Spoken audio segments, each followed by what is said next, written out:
அம்மா மக்கள் முன்னேற்றக் கழகத்தின் வேட்பாளர் ராஜசேகரன் திருச்சி மேற்கு தொகுதியில் தீவிர வாக்கு சேகரிப்பில் ஈடுபட்டார். தமிழகத்தில் வருகிற 23ஆம் தேதி நடைபெற உள்ள சட்டமன்ற தேர்தலையொட்டி தமிழகம் முழுவதும் அனைத்திந்திய அண்ணா திராவிட முன்னேற்றக் கழகம், அம்மா மக்கள் முன்னேற்றக் கழகம், பாரதிய ஜனதா கட்சி, திராவிட முன்னேற்றக் கழகம், காங்கிரஸ், கம்யூனிஸ்ட் உள்ளிட்ட கட்சிகள் தீவிர வாக்கு சேகரிப்பில் ஈடுபட்டு வருகின்றனர்.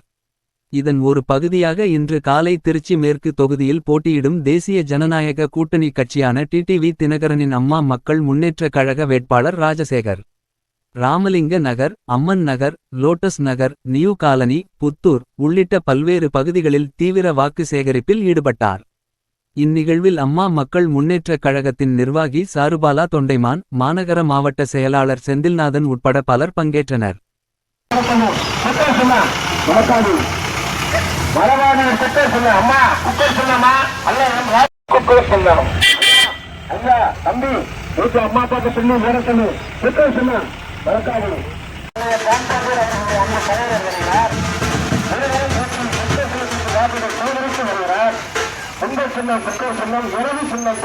நமது சின்னம் குக்கர் சின்னம் மரபாடி குக்கர் சின்னம்.